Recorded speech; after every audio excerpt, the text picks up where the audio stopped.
Bonjour à tous et bienvenue sur Alpha Perf. Aujourd'hui nous sommes lundi et comme tous les lundis, nous allons faire un tour sur Bitcoin, savoir un peu ce qui s'est passé ce week-end, savoir ce qui nous attend dans la semaine. Bon, alors un lundi 31, donc fin du mois, demain 1er avril. Donc on va voir ce qui s'est passé, quels sont les points à surveiller sur Bitcoin pour cette fermeture mensuelle, quels sont les niveaux qu'on va devoir surveiller et où en sommes-nous. On va faire un tour aussi sur les datas, ce que font les whales, un peu voir ce qui s'est passé sur les ETF et le calendrier économique. Donc sur Bitcoin, rien de bien excitant. On a breaké clairement à la baisse donc cette fin de semaine où moi j'ai joué plusieurs fois le rebond, où je me suis fait stopper à chaque fois, clairement, le mois. Et alors, je pense pas qu'ici je dois être négatif, oui. Avec les trades que j'ai fait ce week-end, je dois être négatif ce mois-ci. Pas de beaucoup, je pense, mais je dois l'être. Donc, ici, on est allé chercher le niveau. Bon, prix est clairement à la baisse. On est allé chercher le niveau bas, hein. On est allé chercher les 81 000 dollars, ce qui était prévu. En fait, depuis ici, on parlait déjà des 81 000 dollars.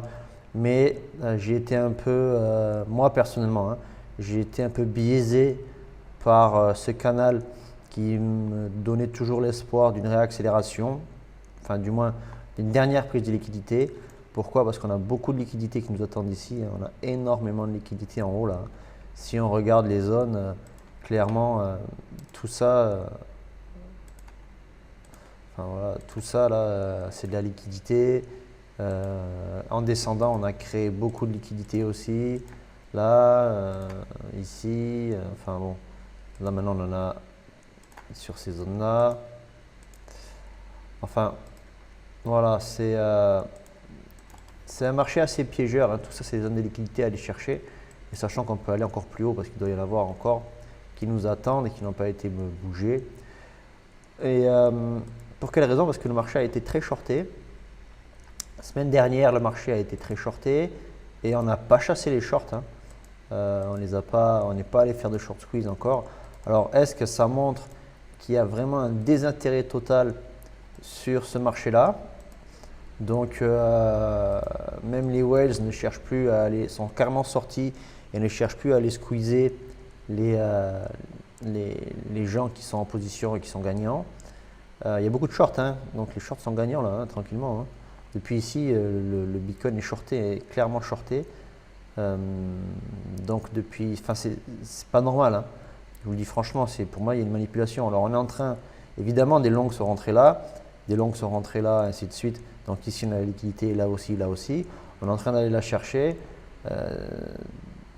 Il y a vraiment deux scénarios, hein. C'est soit on laisse toute cette liquidité ici pour une fois qu'on a pris des liquidités assez importantes là, et je pense pas, une fois de plus, je pense que ce bas-là est safe. Enfin, pour l'instant, il l'est toujours techniquement, hein. Regardez, on a retracé au 61,8, ce qui est tout à fait normal. On peut pousser jusqu'au 76,4. Bon, si on break le 76,4, on ira chercher ce bas et on ira le breaker et on ira dans des zones donc, qui sont plus long terme, et qui sont les zones qui nous attendent ici à 72 jusqu'à 60 000 dollars. Okay. Bon, je vais faire peur à personne, hein, mais c'était un peu mon plan. Si vous vous souvenez, il y a une vidéo, je vous ai montré ce plan-là. Voilà. Ce plan-là, alors attendez, je vais dézoomer, mettre en daily. Voilà. Ce plan-là qui correspondait à ça là, d'accord? Bon, ce plan-là, on pourrait dire qu'on y est. Et si on y est, ça veut dire qu'on va chercher la zone de 60 à 50 000 dollars. Voilà. Donc, je ne dis pas qu'on va le faire, mais pour l'instant, on est sur la voie. En tous les cas, si on vient breaker ça, on a toute cette imbalance à combler, et ainsi de suite. Donc, la zone des 70 000, voire 67, 65, est tout à fait atteignable. Ce qui serait un super prix d'achat, hein. Si le Bitcoin vient là, bam, bam, on fait ça, tac, et puis on repart. Cette zone de range ici, je l'ai mise totalement, pas au hasard, parce qu'elle correspond à ça, mais elle pourrait très bien se passer, elle pourrait très bien se faire ici, quoi, hein, d'accord? C'est juste de la spéculation, on va pas dire, je dirais pas au hasard, parce qu'il y a des zones que j'ai respectées, mais vous voyez, là, si on prend les 76,4 de ceci, 61, 61,8, 76,4, on est tout à fait dans une probabilité de venir faire ce petit range là, avec une prise de liquidité, disons, tac, et repartir. Mais on peut aussi continuer à la baisse, hein. Là, une fois qu'on est là, on peut faire un semblant de ça et repartir ici et aller chercher. Alors les 26, enfin non, ça, là j'y crois absolument pas du tout, hein, qu'on descende en dessous de 40 000, de 50 000 $, j'y crois absolument pas du tout. Mais voilà, c'est pas à exclure, mais pour moi on est là, d'accord? Donc, mince, ça je vais le garder. Voilà. Donc pour en revenir à notre Bitcoin, donc en plus court terme, les zones donc à surveiller, ce sont bien ce bas là, hein, qu'il va falloir bien surveiller. Si on break ce bas là, vous voyez on a de l'imbalance ici en daily, c'est pour ça qu'il y a ce rectangle d'imbalance, hein. Chez moi les rectangles jaunes c'est l'imbalance. On a ce rectangle à venir chercher et la zone verte là qui est la zone de rechargement, d'accord, qui est le 38,2 au 50 de ce gros mouvement et haussier, c'est-à-dire le tout début du bull run, le crash d'FTX, ça c'est le crash d'FTX, d'accord. Donc ça voudrait dire que on a des zones de confluence ici pour du long terme, pour du daily, d'accord. Donc en 1 heure, bon, maintenant je n'exclus pas, bon déjà je trade moi en petite time frame, donc la time frame qui m'intéresse c'est celle-ci, et c'est celle qui va correspondre aux data qu'on va pouvoir observer, ok. Donc on revient un peu, on a fait un petit tour grand UT pour se redonner un peu une vision générale du marché où tout le monde dit oui, le Bitcoin est haussier, il est toujours haussier. Oui, effectivement, si on le regarde comme ça, le Bitcoin est haussier, hein, d'accord. Ça,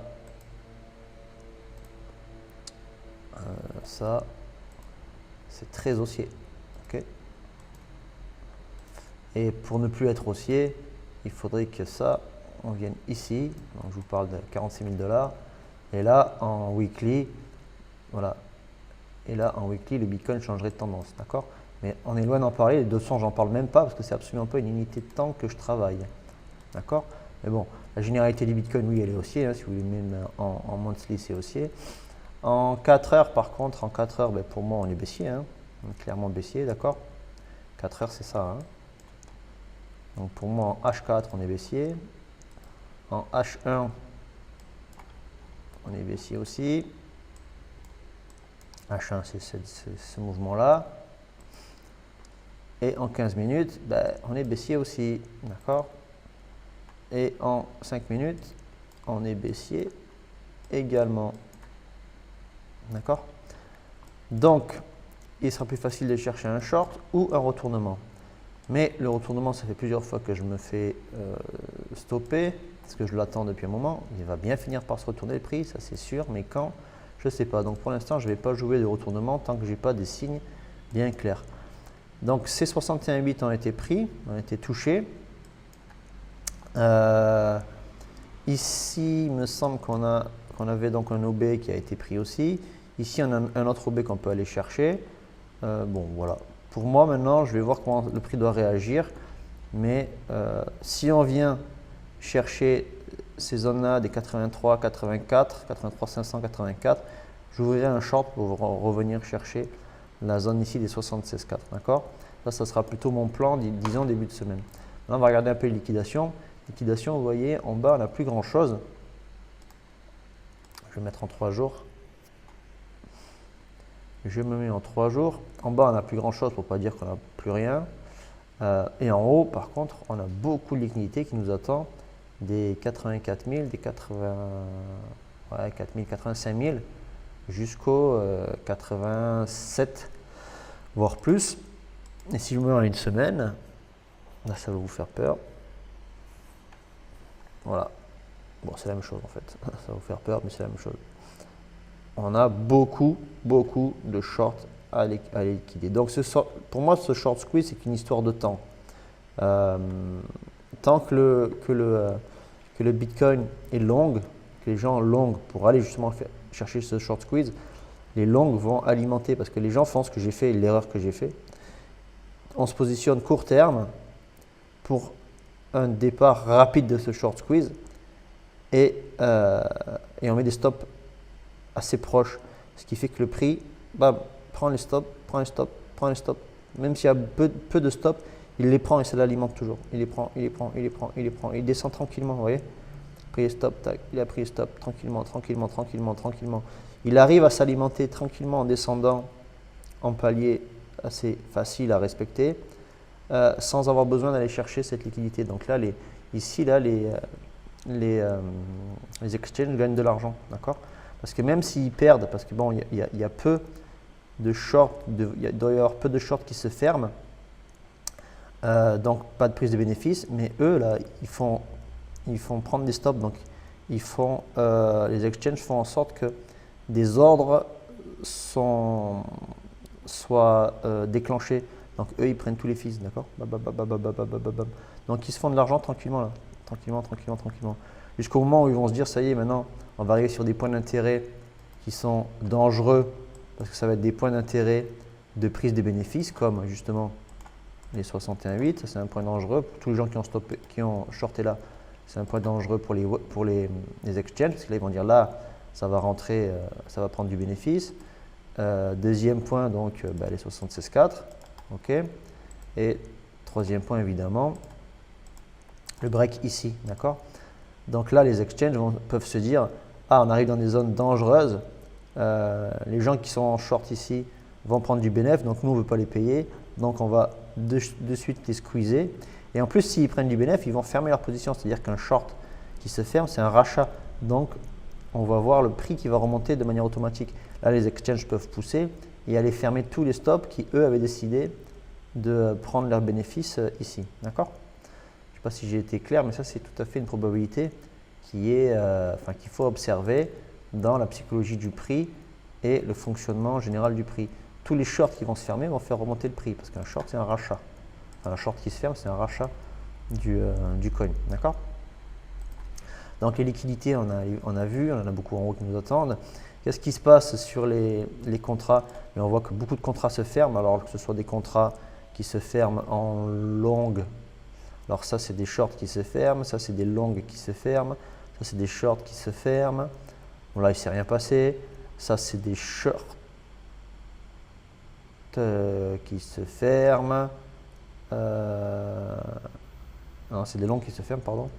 Ça, c'est des shorts qui se ferment, des shorts qui se ferment, des shorts qui se ferment. Bon, et là, on a un peu de longues qui s'ouvrent. Voilà.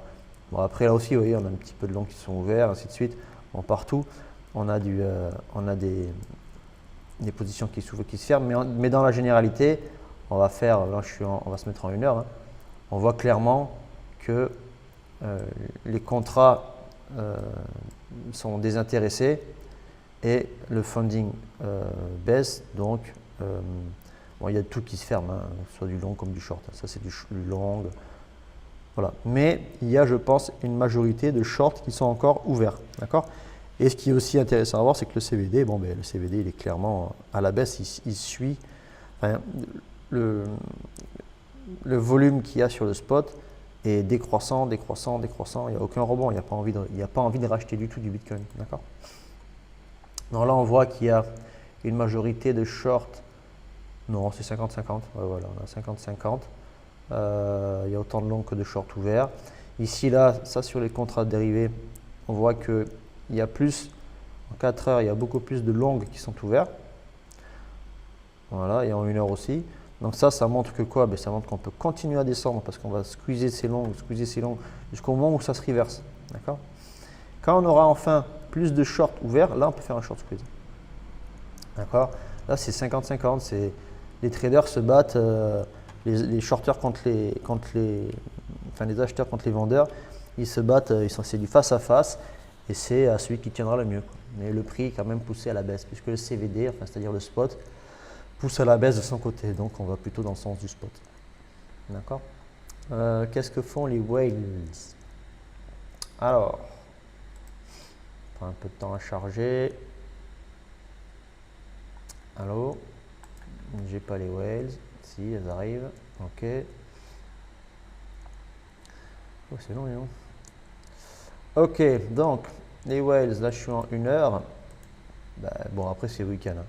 Mais les micro whales ont vendu toute la semaine.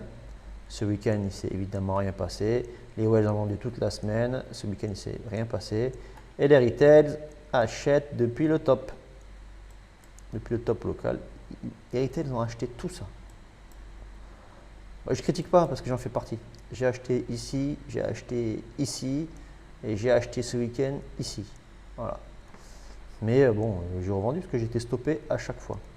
J'ai fait un joli short dans cette zone-là. J'ai fait un gros short avec une grosse position. J'ai pris 10 R dans cette zone-là. Il me semble que c'était ici. Non, ou là, je ne sais plus.